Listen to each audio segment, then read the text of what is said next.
Well, good morning, and I want to say good morning to everybody here and everybody joining us online. I'm glad you guys are tuning in. At my grandma Geneva's funeral, my, at that time, 3-year-old son, Major, said, hey, Dad, I think I'm ready to bury Grandpa Irvin now. Well, the problem was Grandpa Irvin was still alive, and he was standing right there within earshot. It was a sad funeral. It was a hard funeral for us, and so like all of you guys, the Clark family has gone through our share of pain and struggle. Right now is the time of year where we all kind of look back on the year that we have had, and so as you look back to 2024, how was your year this year? Was it hard? Was it a struggle? I know for the Clark family, it was a challenge for us, because we had to learn how to get along in a new town, in a new church, and in a new school, just having moved here not just too far in front of 2024. And so that 2024 for us, it absolutely was a year of struggle. Christmas is the most wonderful time of the year, but it might not feel like that for everybody. For anybody out there that's struggling, sometimes Christmas can actually feel the opposite. I mean, maybe there's somebody that was close to you that has died within the last few years, and the holidays just has not been the same ever since. Maybe your kids have all moved out, and they've started their own families even, and so your house that used to be full of joyful noises and excitement, and now it's just quiet. And maybe there's tension in your family, and so getting together with the family gatherings is kind of awkward and it's hard. Maybe it's been a year that's been hard for you financially. And when others seem to be out there shopping and having fun, you're just trying to get those bills paid.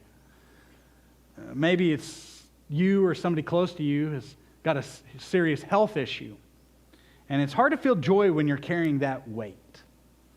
Maybe this is the first Christmas that you've had after a divorce or a separation. And you're figuring out that new traditions feel like a reminder of what's lost. Maybe you're worried about a child who's struggling, a child of yours that's struggling to make good choices. And it's hard to have peace during this time of year whenever they're not where you hoped that they would be. Maybe you're single and you long to share this season with someone, but that hasn't happened yet. And it's just a reminder of what's missing in your life. Or maybe you're caring for an aging parent or a family member with special needs. And the responsibility of all of that has left you feeling drained. The truth is, Christmas, it doesn't take all of that struggle, all of that pain, and it doesn't just wash it away. It doesn't just get rid of it. Actually, sometimes it makes it worse. It accentuates that pain. And so here's the question I want to ask this morning. What do you do? What do you do when Christmas isn't always a joyful season? What do you do when sometimes Christmas brings more hurt than happiness?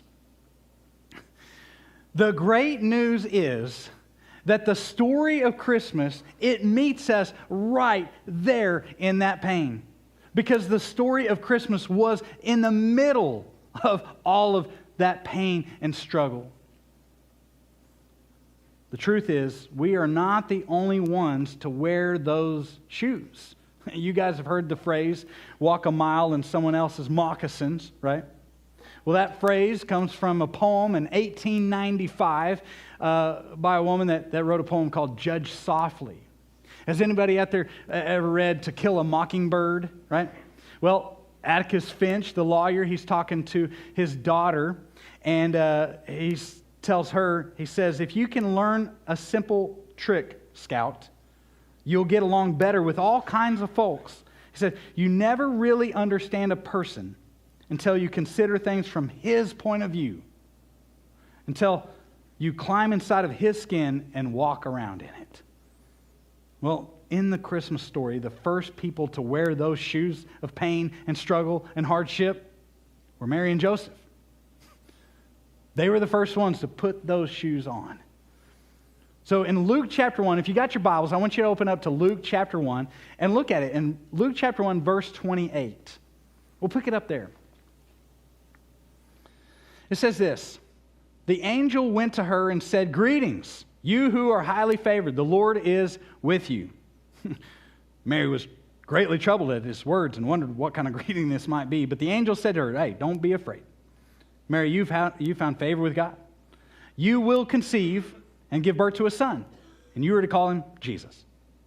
He will be great and will be called the Son of the Most High. The Lord God will give him the throne of his father David, and he will reign over Jacob's descendants forever. His kingdom will never end." She starts thinking, how's this going to happen? How will this be? Mary asked the angel, "Since I'm a virgin." The angel answered, "The Holy Spirit will come upon you, and the power of the Most High will overshadow you. So the Holy One to be born will be called the Son of God. Even Elizabeth, your relative, is going to have a child in her old age, and she who was said to be unable to conceive is in her 6th month. For no word from God will ever fail." And then she says, "I am the Lord's servant," Mary answered. "May your word to me be fulfilled." And the angel left her. What a mixed bag of news that is. I don't know if you're a good news first kind of person or a bad news first kind of person, but the good news here for Mary is that she's going to have a son. And this son is going to be great. I think all of us want our kids to be great, even greater than us, right? And her son is definitely going to be greater than her. She is going to have a son, and he is going to reign in his father's throne forever. And he's going to be called the Son of God, right? We have some really good kids out there, but none of them is ever going to be called the Son of God. So she gets this great news, right? But the bad news. The angel doesn't even really say kind of what the bad news is, but it's baked in the cake here. And you can see it as she starts to think, and the wheels in her head start turning, and she says, how is this going to happen? How's this going to come to be? And he says, well, it's not any conventional way here. This is bad news for her. There's something that the angel says that's kind of a mystery at this point. And he says to her that the power of the Most High is going to overshadow you. What in the world does that mean? Overshadow you. Well, we've seen this before in the Bible. You might not remember it. Maybe you do. But in Genesis chapter 1, verse 1, it's there. The idea that God would come down, and what happens? The Spirit of God came and he hovered over the chaotic waters, and then he created life where there was no life out of nothing. That idea is in there. But then if you go later into Exodus chapter 40, verse 34, that you see the same wording. It happens almost word for word. In the Old Testament, Moses, he gets his people out of Egypt, and they're out there, and then he starts setting up a tabernacle. And he's getting it all ready, he's decorating it, he's building it, and it's all ready. And then in Exodus, once it's all ready to go, what happens? Exodus chapter 40, verse 34, it says this, "Then the cloud covered the tent of meeting, and the glory of the Lord filled the tabernacle. Moses could not enter the tent of meeting because the cloud had settled on it, and the glory of the Lord filled the tabernacle." That the glory of the Lord filling the tabernacle is the same phrase in the New Testament as overshadowing Mary. Isn't it interesting that God, he comes down onto the tabernacle and he resides there. He's now the Holy of Holies is there because God is there. And now God is in there doing a salvific work. Where's the Holy of Holies now? Where's the tabernacle now in Mary's story? Now it's in her womb. The glory of God is now descended and is in her womb, making her womb the Holy of Holies. And of course, Mary, she gives birth to Jesus, and then of course Jesus, he lives and dies and ascends into heaven, and so now where's the Holy of Holies? Where's the tabernacle now? The Spirit of God comes down and he's in us. And he resides in us to do a salvific work in us now. And so it starts out with some kind of a mystery there. Now, but all that is really cool and it's great. But it's not all great, because Mary's the one that's going to have to deal with all of this, right? How in the world is she supposed to explain this to Joseph, her parents, and her friends? It's so outrageous. I don't know if she was tempted in this way, but I certainly would have been. I would have been tempted just to say, I had an affair. Because the shame of having an affair is bad, but it's not. It doesn't equal the shame of saying, well, no, I didn't have an affair. Actually, God impregnated me, and this is the Son of God. I mean, that's just ludicrous. You just sound just stupid. And so I don't know if she was tempted in that way, but this is not going to be easy for her. But in the face of ultimate fear, her response to the whole thing was, to the angel, she says, I am the Lord's servant. Mary answered, may your word to me be fulfilled. Bring it on. Let it happen. I'll do it. That's a lot to handle for this young teenage girl. But God takes care of His people when they need it the most. And whenever she needed it the most, God provided Elizabeth to Mary. The angel had just told Mary that her older relative Elizabeth has just become pregnant. And so in Luke 1:39, it says, at that time Mary got ready and she hurried down to a town in the hill country of Judea. Why did she hurry? Why did she go so fast? Right? Well, there's probably part of this is that she just wants to get out of town. What's left for her there in town is shame and misunderstanding and unbelief. And part of it is probably, no doubt, that she just wants to kind of escape a little bit. But based on her reaction to this, her reaction isn't fraught with fear about what's happening. She's filled with faith. May your word be to me. And so I think she understands, if it's me, and we get to talk to Mary up there and we'll see what was going through your mind. There's one other player in this story that is involved, and it's Elizabeth. And I think she would know that she would understand what's going on, right? And she wants to be with Elizabeth and be part of this story. And so she heads on up there to go see Elizabeth. And it gives her the safety and the insulation from the harshness that's left for her at home.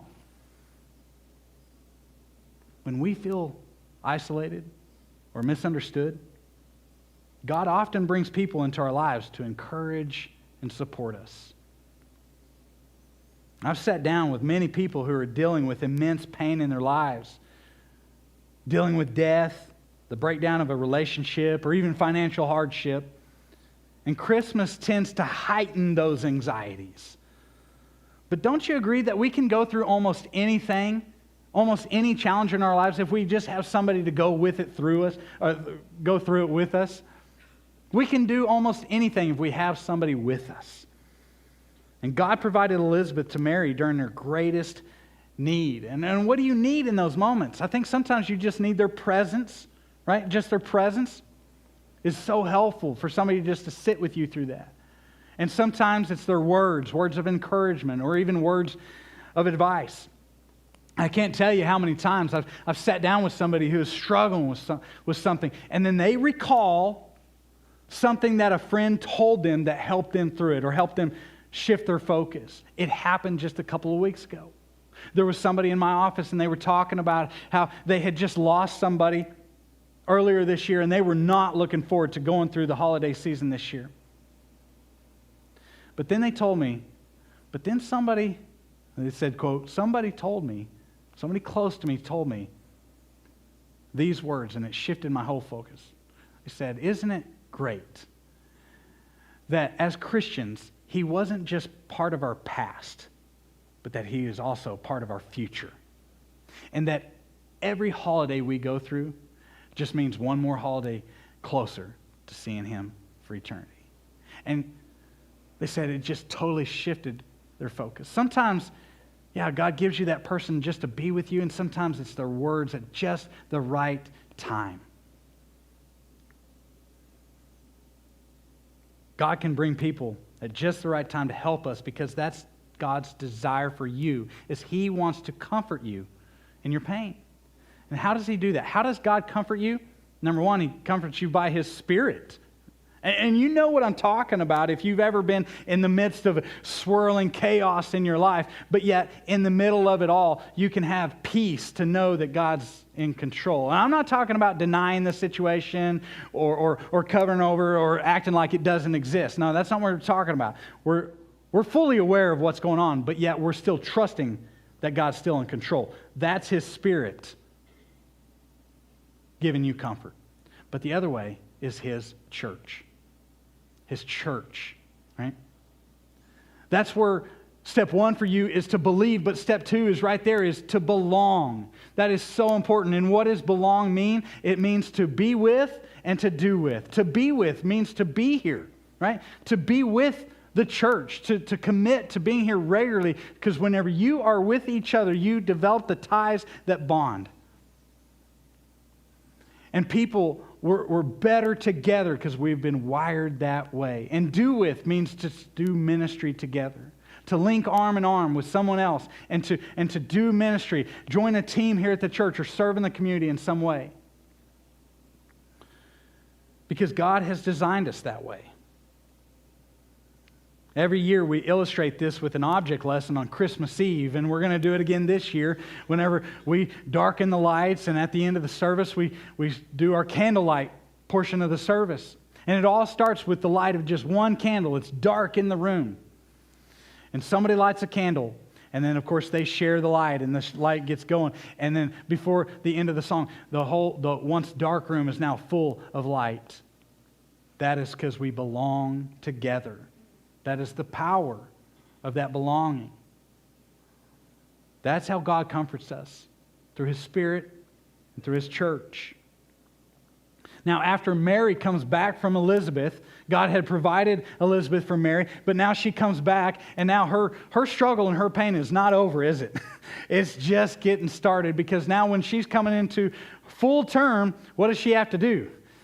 She's got to go down from Nazareth all the way down to Bethlehem. You know how far that is? That's 90 miles. A 90-mile walk for this young teenage woman that is 9 months pregnant. I can't imagine how hard that must have been for her. I'm sure that many of you can identify with a hardship that felt completely inconvenient and poorly timed. And isn't it interesting that God allowed that to happen? God not only allowed that to happen, but chose this to happen. Why would God do that to Mary? Why would He make her go through such hardship? This story shows us that even in our pain, God always has a plan. Why would He want her to go down to Bethlehem? Hundreds of years earlier, in Micah chapter 5, verse 2, He had predicted, He had said that the Messiah would be born where? In Bethlehem. And so these people needed to come down to Bethlehem to make that happen. God was doing something. And so He used a census to make sure that they were able to get down to Bethlehem for this. And Mary and Joseph go down to Bethlehem. Jesus is born, and then we see that they stay down there in Bethlehem for a year or even two. And then the Magi from the east, they show up a year or two later, and to see this baby. Well, King Herod, he is completely jealous and full of envy and even paranoia. So he goes down there to try to kill the baby. And so Mary and Joseph, they get word of this, and they have to escape. They have to go now from Nazareth to Bethlehem. And so you're taking a hard situation, and now what? It's making it even worse. Now they got to flee not just to a different town, to a different country, and they flee down to Egypt. Why? Why was God doing this? I want to tell you something. It's still part of His plan. Because Jesus going down into Egypt and coming out of Egypt is hugely symbolic. That Jesus, the true fulfillment of Israel, is now going down into Egypt, an Egypt of his own, and now he's going to have a new exodus. Except this exodus is not going to free people just from this worldly slavery, but from eternal slavery. And so Jesus is going to be a greater Moses, an even greater Moses for us. It's all part of God's plan. And all of that happens through Mary's struggles. Moms, let me ask you a question. When you get pregnant with your first child, remember that? Who do you want to tell? If you were like us, you want to tell everybody. You're excited. That's your first child. I mean, it's hard to keep it in, right? You remember that? How excited you were, right? You want to tell everybody. Who could Mary tell? No one. Absolutely no one. She wanted to probably keep that a secret for a while to try to figure out how in the world is she going to explain this. Moms, when you have your child, who do you want to be there with you? Well, if you have a good relationship with your mom, it's probably her. You probably wanted your mom to be there with you. But Mary, she's not in Nazareth anymore. Her mom is 90 miles away. And not only was she not with her mom, who was she with? A bunch of animals. I mean, it's the furthest thing from what she probably pictured, right? And then, of course, moms, I know that you love to show off that baby. And I don't know if anybody else is like me, but I love seeing a great baby. I'm a sucker. I always want to take those babies and hold it, you know. Now, these moms these days are getting a little more protective, and so they don't let me do that as much. But I love holding those little babies. And moms like to show off their baby. And for good reason. That's your most precious creation, your most beautiful thing that you've ever created. But what happened with Mary? She didn't get to show off her baby. She had to hide her baby. And she had to flee down to Egypt. Sometimes, when life seems out of control, and it just seems hard, here's what you do. You just keep taking the next step forward. Just make the next right decision. Sometimes we can't see everything that we want to see. We want to see how the whole picture is going to play out. We want to see what this means or way this is going to go. But sometimes God's just calling you, what? To take the next step. The next right step. Somebody said, how do you eat an elephant? One bite at a time. Sometimes God's plan takes us through places of discomfort and challenge. But His purposes are always being worked out, even when we can't see that full picture. In this story, Mary was the first. She was the first one to put on those moccasins. But then Jesus would wear them as well. He would pick them up, and He would put them on. Because what was the primary reason that Jesus came? It was to die on the cross. And so whenever He walked the Via Dolorosa, the path to the crucifixion, He put on these shoes. Jesus knew struggle. He knew disappointment. He knew loss and pain. He knew temptation. He knew struggle. He knew ridicule. Jesus knew all of that. He wore those shoes, the same as Mary and Joseph, the same as us today. He wore those shoes. And because of that, in Hebrews chapter 4, verse 15, it says this. For we do not have a high priest who is unable to empathize with our weaknesses, but we have one who has been tempted in every way, just as we are, yet He did not sin. We are comforted by the knowledge that God understands. He understands what it's like to experience the same type of pain that we experience. God didn't just create us and step back and watch us to see what we do as if we were some kind of ant farm. So let's come back to the original question. What do we do when Christmas isn't always a joyful season? How do we not only get through it, but how do we make it joyful again? How do we return to the joy that we once had? It's just simply here. And it must start here. Number one, receive the comfort of Jesus. And guys, listen, I know that's cliche and I should have had a better wording for this, but it has to start here. Receive the comfort of Jesus. Jesus said in Matthew 11:28, what did he say? He said, "Come to me, all who are weary and heavy burden, and I will give you" what? Rest. And he said, "Come to me." Guys, it has to start there. Let's not talk anymore about our pain and our struggle and trying to get through it if we're not doing this first. Right? He said, "Come to me." So my encouragement to you is this: if you're struggling right now, go to Jesus. Start your day. Finish your day with reading the Word, with praying, with being still, and just inviting God into that mess. Now is not the time to isolate yourself from Jesus. Now is the time to lean on Jesus. And so number two is this: belong to your community in your pain. This is the belonging part. This is the be with and the do with that will change your life.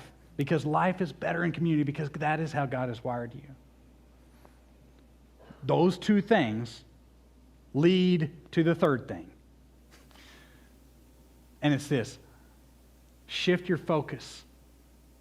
Shift your focus to the hope of Christ. This is key.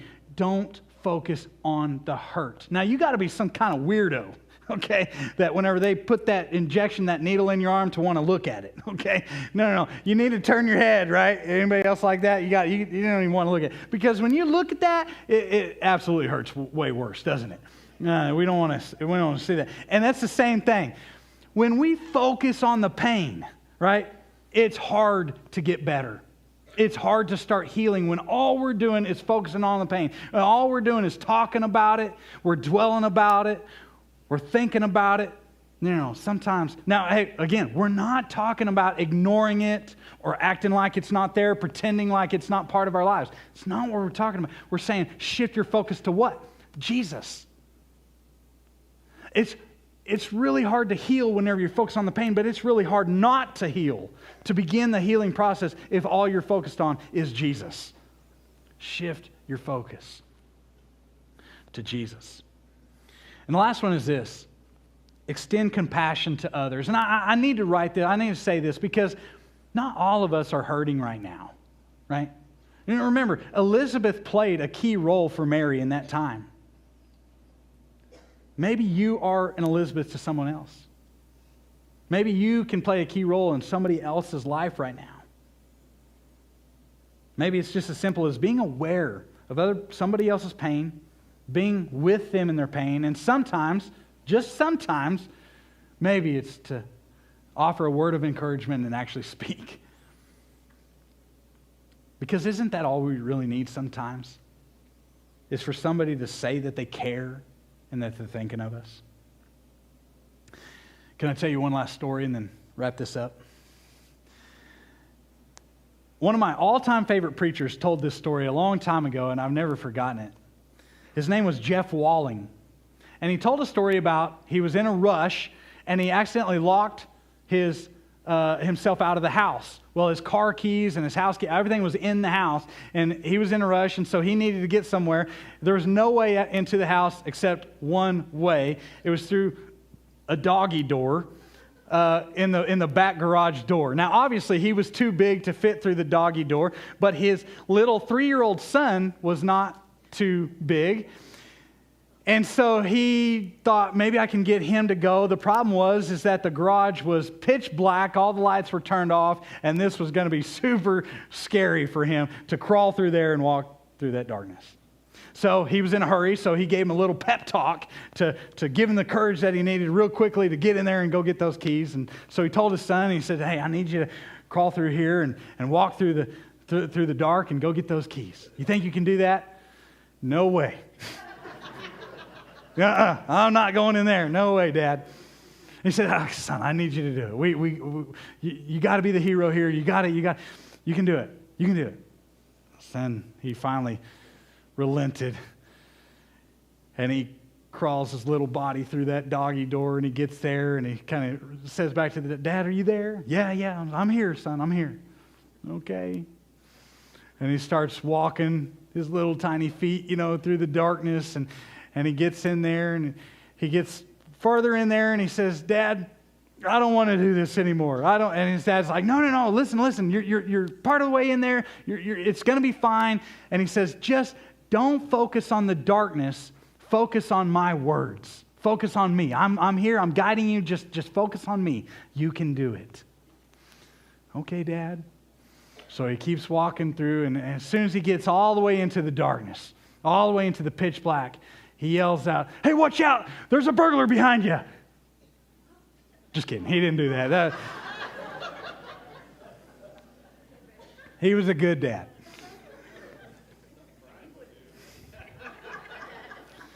And so the little boy, he keeps walking, and he eventually makes it all the way, and he gets the keys, and he comes back out, and he's kind of scurrying back, and he went back faster than he came in, and he gets through, and he totally saves the day. The story is this. Many of us know what it's like to walk through that darkness. Maybe you've been there before. Maybe you're there now. God is a good Father who is there, and He's guiding you if you'll focus on His voice and not the darkness.